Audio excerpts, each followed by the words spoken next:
मुझे पता है कि जैसे जैसे आपके एनएमएमएस एग्ज़ाम पास आते जा रहे हैं, आपके दिल की धड़कन तेज होती जा रही है। मन में एक डर सा बना हुआ है, पता नहीं एनएमएमएस की परीक्षा में क्या क्या क्वेश्चंस पूछे जाएंगे। अब बस बहुत हुआ। मैं स्कॉलरशिप ट्यूटर आप सभी को यह विश्वास दिलाता हूँ कि अगर आप इस वीडियो को पूरा देख लेते हैं तो आपका डर आपसे छूमंतर हो जाएगा।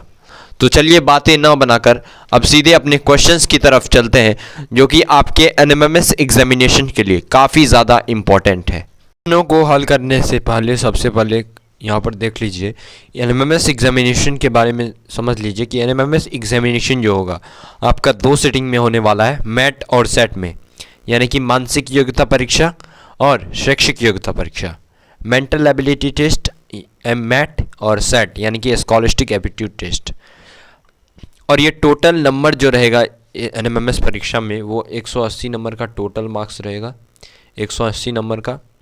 और इसको बनाने के लिए आपको 1.5 घंटे का समय दिया, यानी कि एक पेपर को सॉल्व करने के लिए मान लीजिए 2 सीटिंग में आपका एनएमएमएस एग्ज़ाम होगा। पहले में मैट का टेस्ट लिया जाएगा और मैट के टेस्ट में 90 नंबर रहेगा और सेट के टेस्ट में भी 90 नंबर रहेगा। और सभी प्रत्येक प्रश्न 1-1 नंबर के रहेंगे, यानी कि 90 नंबर मैट का और 90 नंबर सेट का। तो उस तरह से कुल योग बन जाता है 180 नंबर का टोटल। और इस 90 प्रश्न को सॉल्व करने के लिए आपको 1.5 घंटे का समय दिया जाएगा, यानी कि 90 मिनट का 1.5 घंटे का समय दिया जाएगा। उसी तरह से दूसरे सिटिंग में आपका फिर सेट का लिया जाएगा, उसको भी सॉल्व करने के लिए आपको 1.5 घंटे का समय दिया जाएगा। तो इस तरह से आपको समय को भी देखते हुए क्वेश्चंस को सॉल्व करना है। और सबसे महत्वपूर्ण बात कि इस परीक्षा में कोई भी नकारात्मक अंकलन नहीं है, यानी कि निगेटिव मार्किंग जिसको बोलते हैं वो इस परीक्षा में नहीं है। तो अगर आपको फुल बाय फुल क्वेश्चन, पूरा क्वेश्चन आपको बनाना है। फुल क्वेश्चन, टोटल क्वेश्चन आपको बना लेना है, चाहे आए या ना आए तो बहुत बढ़िया बात है, लेकिन अगर नहीं भी आए तो उस क्वेश्चन को छोड़ना नहीं है, क्योंकि यहाँ पर नेगेटिव मार्किंग आपका इस परीक्षा में है नहीं। तो ये आपके लिए काफ़ी ज़्यादा अच्छी बात है। तो इसीलिए इसको ध्यान में रखते हुए अगर आपको एनएमएमएस परीक्षा में कोई भी प्रश्न नहीं आता तो उसको छोड़िए मत, उसको हमें बनाना ही बनाना है। अब चलिए मेंटल एबिलिटी टेस्ट के क्वेश्चंस की तरफ बढ़ते हैं। तो मैट के क्वेश्चंस 1 से 90 प्रश्न होते हैं इसमें। तो अच्छे से समझते हुए चलिए कि किस तरह से इस पैटर्न को समझेंगे और उस क्वेश्चंस को सॉल्व करेंगे। तो सबसे पहला प्रश्न देखिए, ये लेटर टाइप रीजनिंग क्वेश्चन है।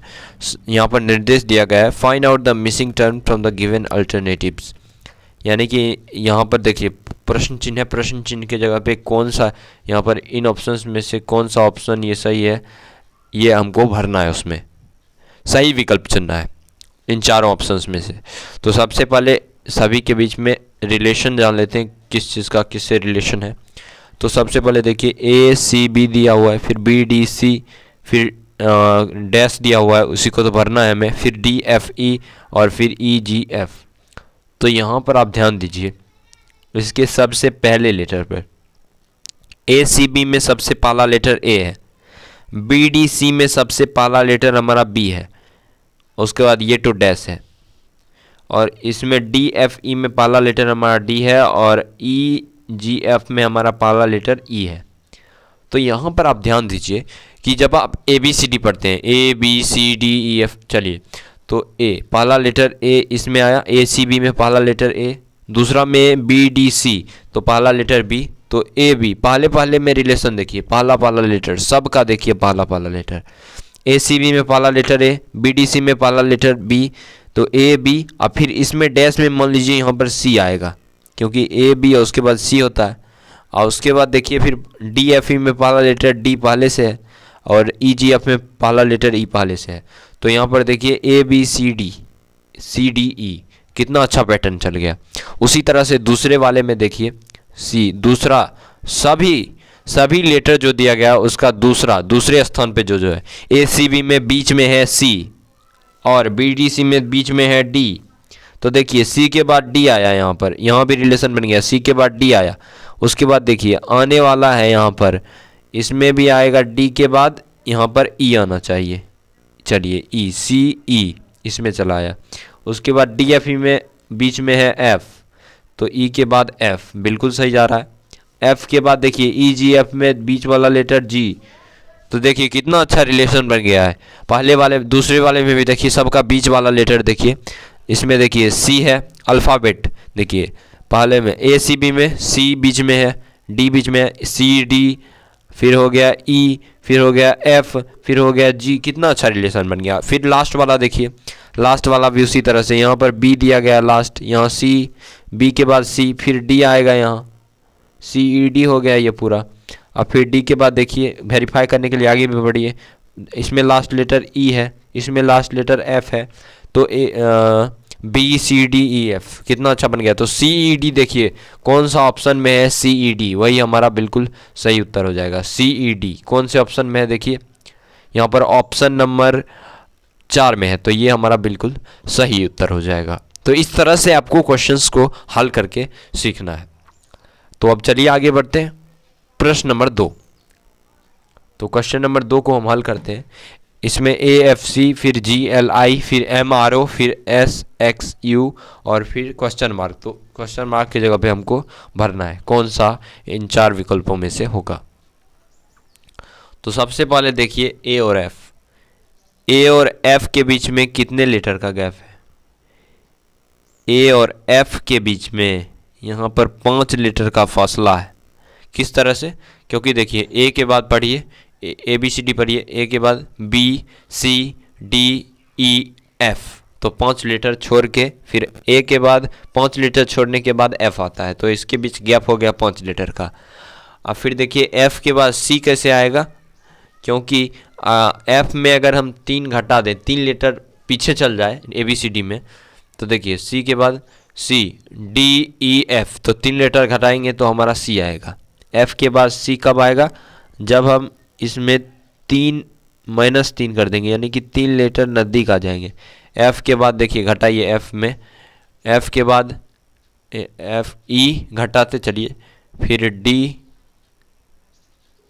और फिर सी, तो देखिए 3 लीटर घटा तो -3, पहले में 5 लीटर का फासला +5 और फिर इसमें -3 किए तो सी आया। और सी और जी के बीच में देखिए सी जी, यहाँ पर डॉट के बीच देखिए सी और जी के बीच में, सी के बाद जी कब आएगा, जब यहाँ पर 4 लीटर हम बढ़ा देते हैं, क्योंकि देखिए सी के बाद पढ़िए डी ई एफ जी, तो 4 लीटर का फासला इसके बीच +4। तो उसी तरह से आगे भी रिलेशन चलेगा, आप देख सकते हैं, क्योंकि जी और एल के बीच में कितने लीटर का गैप है, 5 लीटर का, क्योंकि जी के बाद होता है एच आई जे के एल, 5 लीटर का गैप +5, तो उसी तरह से +5 यहाँ पर फिर -3 चलेगा, एल और आई के बीच में -3 लीटर होगा, तब आई आएगा एल के बाद। फिर उसी तरह से आई और एम के बीच 4 लीटर का फासला है, तो उसी तरह से क्रमबद्ध तरीके से आगे बढ़ते रहेगा।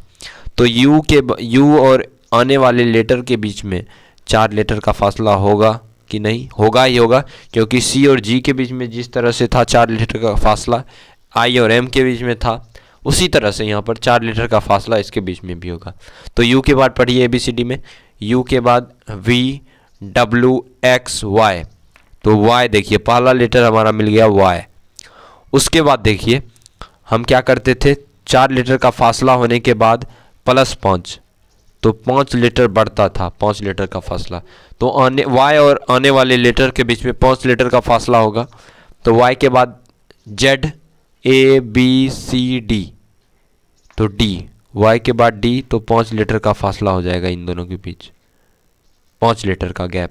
उसके बाद हम 3 घटा देते थे इसमें, तो 3 घटाने पर क्या आएगा हमारा, D में अगर 3 घटा देते हैं तो A आता है, क्योंकि D के बाद C आएगा, फिर B आएगा, फिर A आएगा, तो 3 लीटर घटाते हैं तो YDA आ जाता है। चलिए तो YDA देखिए कौन से ऑप्शन में है YDA, तो YDA हमारा है ऑप्शन नंबर 1, ये हमारा बिल्कुल सही हो जाएगा। अब चलिए आगे बढ़ते हैं प्रश्न नंबर 3। प्रश्न नंबर 3 में देखिए 7 के ये नंबर सीरीज टाइप का क्वेश्चन है, तो 7 से 11, 11 से 13, 13 से 17, तो उसी तरह से आगे ये बढ़ते जा रहा है और प्रश्न चिन्ह के जगह पे हमको सही ऑप्शन चुन के इसमें भरना है। तो देखिए यहाँ पर ध्यान दीजिए कि 7 और 11 के बीच में 4 लीटर का गैप है। 7 में अगर 4 जोड़ते हैं तो 11 हो जाता है। उसके बाद उसी तरह से देखिए 11 और 13 के बीच में अगर 11 में हम 2 जोड़ देंगे तो 13 हो जाएगा। होगा कि नहीं? होगा ही। अब देखिए 13 और 17 के बीच में 4 लीटर का गैप है, क्योंकि देखिए कि 13 में अगर 4 जोड़ देते हैं तो 17 हो जाता है, और 17 में फिर देखिए 2 जोड़ेंगे तब 19 होगा, और 19 में फिर 4 जोड़िए तब होगा 23। तो आप यहाँ पर रिलेशन एक देख रहे होंगे कि हमको कभी पहले 4 जोड़ना पड़ रहा है, फिर 2 जोड़े, फिर 4 जोड़े, फिर 2 जोड़े, फिर 4 जोड़े, तो फिर क्या करेंगे, फिर 2 जोड़ देंगे। तो 23 में आप 2 जोड़ दीजिए, 23 प्लस 2 तो हो जाएगा 25। तो देखिए 25 हम भर देते हैं 25, और आगे भी देखिए हम इसमें 2 जोड़े, 23 2 25, और फिर 4 जोड़ दिए तो 29 आ गया। तो बिल्कुल सही हम गए, 25 हमारा आंसर होगा, ऑप्शन नंबर 2 बिल्कुल सही ऑप्शन। प्रश्न नंबर 4 पे बढ़ते हैं। प्रश्न नंबर 4 को सॉल्व करने से पहले सबसे पहले इसको ध्यानपूर्वक देख लीजिए। तो प्रश्न नंबर 4 में देखिए, अब देखिए 0 से हमको 3 जाने के लिए क्या करना पड़ेगा, हमको 3 जोड़ेंगे अगर 0 में तब हम 3 पर पहुंच पाएंगे, और 3 के बाद देखिए फिर 8 हम कैसे लाएंगे, अगर हम 3 में 5 जोड़ देंगे तो 8 आ जाएगा, है कि नहीं? तो चलिए 8 आ गया। उसके बाद देखिए क्या करेंगे, तो सबसे पहले 3 जोड़े, फिर 5 जोड़े, तो फिर आगे क्या जोड़ेंगे, क्योंकि 2 का गैप हो रहा है, पहले 3 जोड़े फिर 5 जोड़े, तो आगे क्या जोड़ देंगे, 7 जोड़ देंगे। तो 8 में हम चलिए 3 में अगर हम 5 जोड़े तो 8 आया, तो 8 में फिर हम क्या जोड़ देंगे, 8 में हम जोड़ देंगे 7, तो 8 में अगर 7 जोड़ते हैं तो 15 आ जाता है। चलिए तो 3 जोड़े 5 जोड़े 7 जोड़े, अब फिर आगे क्या जोड़ेंगे, 9 जोड़ेंगे। चलिए तो 15 में अगर 9 जोड़ते हैं तो 24 आता है। उसी तरह से आगे देखिए 9 के बाद 2 और बढ़ा दीजिए तो 11 है। चलिए अब 11 जोड़ते हैं आगे, तो 24 में 11 जोड़िए तो 35 आता है। तो सही क्रम हमारा चल रहा है ये। अब 35 में फिर 13 जोड़िए, 35 में 13 जोड़िए तो 48 आता है। तो हम सही अनुमान लगा चुके हैं कि यही हमारा रिलेशन चल रहा है कि सबसे पहले हम 3 जोड़े, फिर इसमें 5 जोड़े तो 5 3 8, और फिर देखिए फिर 8 के बाद हम 8 में 7 जोड़े तो आया 15, और फिर 15 और 24 के बीच 15 में हम 9 जोड़े तो आया 24, और फिर 24 में 11 जोड़े तो आया 35, 35 में 13 जोड़े तो आया 48। तो ये हमारा सही रिलेशन चल रहा है। तो 15 ऑप्शन सही हो जाएगा, ये 15 आंसर हमारा ऑप्शन नंबर 2 बिल्कुल सही हो जाएगा। अब चलिए आगे बढ़ते हैं प्रश्न नंबर 5। प्रश्न नंबर 5 को सॉल्व करने से पहले सबसे पहले आपको यहाँ पर निर्देश को पढ़ लेना है, जो भी निर्देश दिए गए हैं, डायरेक्शन जो भी दिए गए हैं, क्योंकि इसी के आधार पर आगे क्वेश्चंस आपको बनेंगे।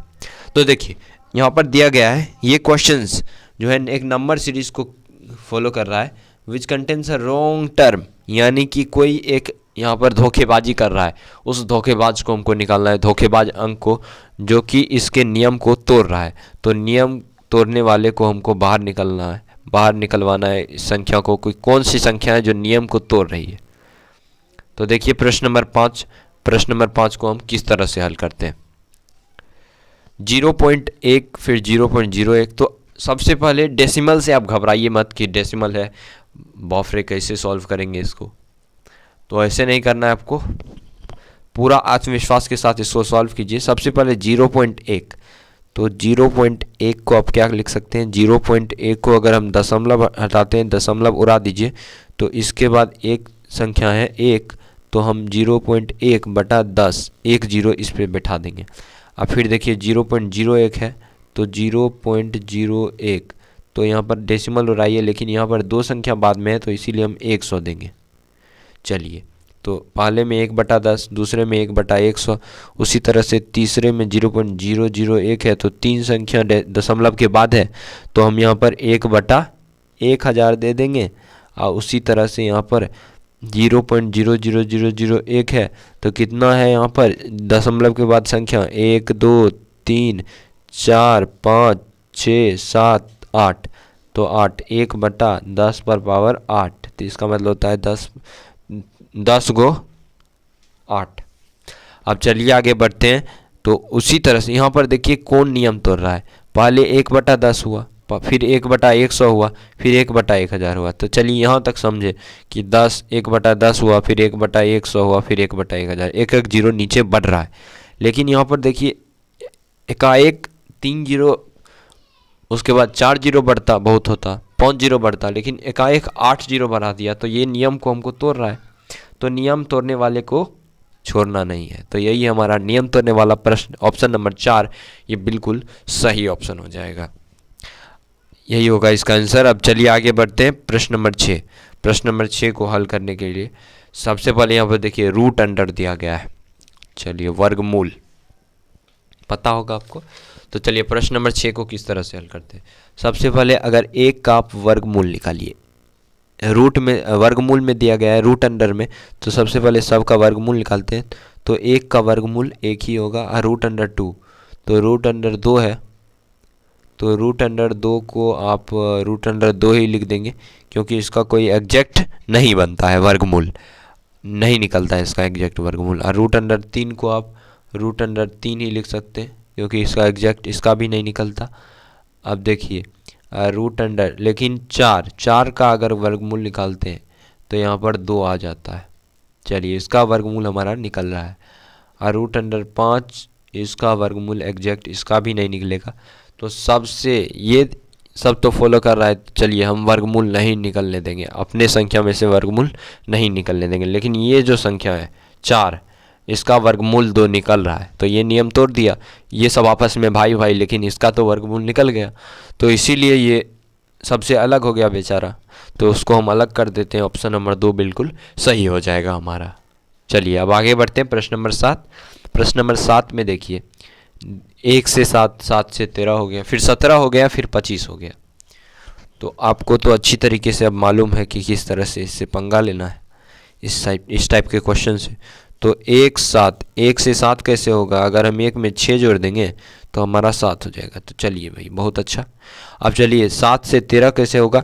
7 से 13 होने के लिए क्या करना पड़ेगा हमको इसमें भी 6 जोड़ना पड़ेगा, तब 13 होगा। अब फिर देखिए 13 से 17 जाने के लिए क्या करना पड़ेगा, हमको 4 जोड़ना पड़ेगा, तब हमारा 17 आएगा।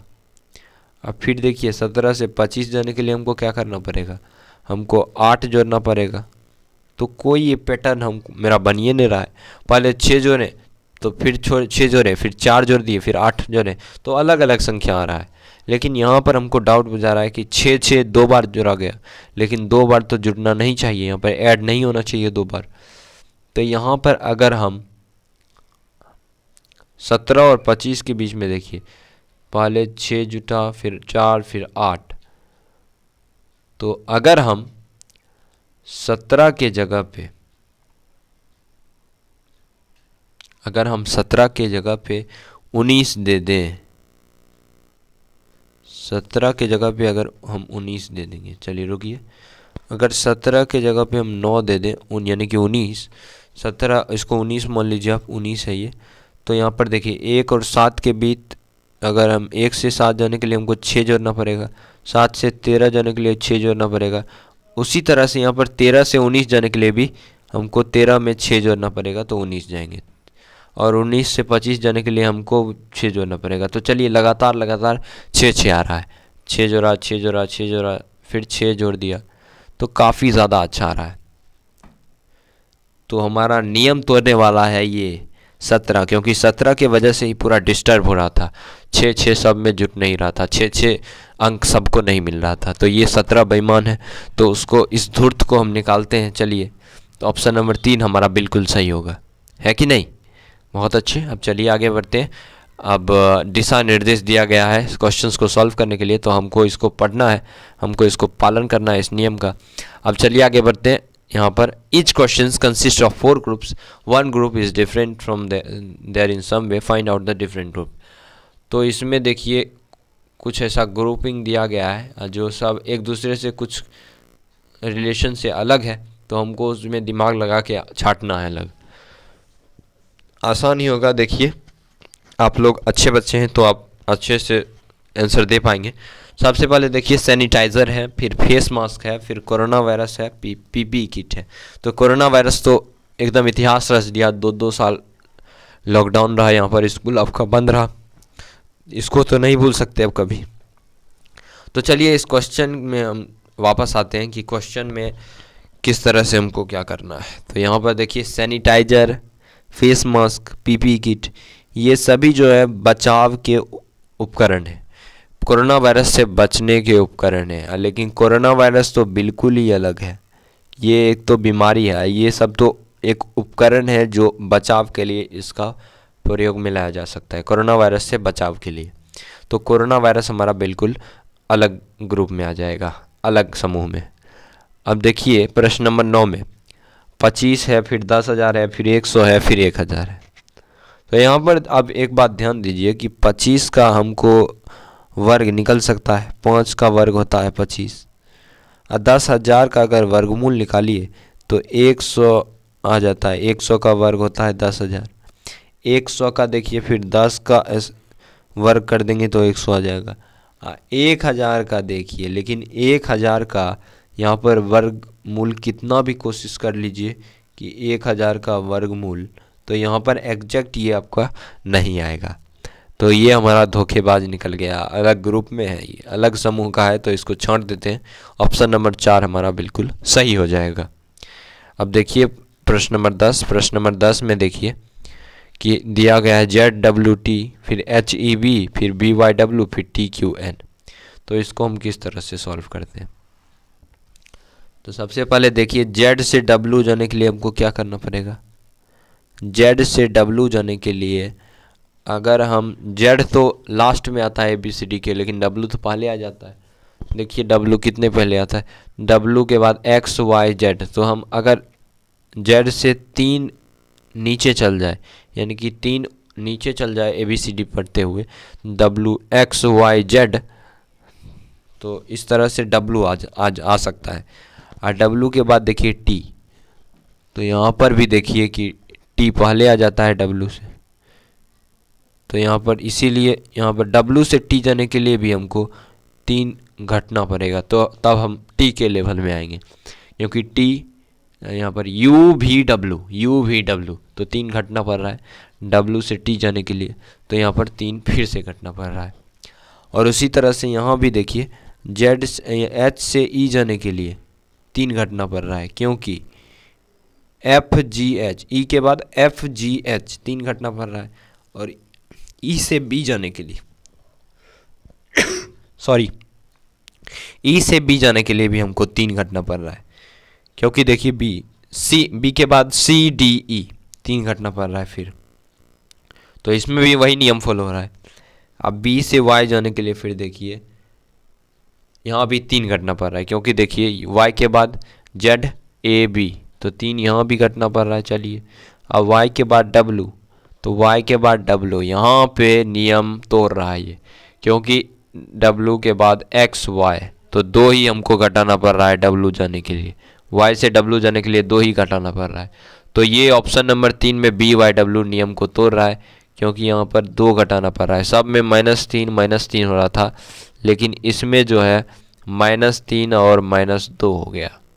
Y से W जाने के लिए यहाँ पर 2 ही घटना पड़ रहा है, क्योंकि W के बाद XY आ जाता है, तो इसीलिए BYW हमारा नियम तोड़ रहा है। तो ऑप्शन नंबर 3 हमारा बिल्कुल सही उत्तर हो जाएगा। तो आज के इस वीडियो में इतना ही। तब तक के लिए पढ़ते रहिए, आपके एग्जामिनेशन के लिए ऑल द वेरी बेस्ट।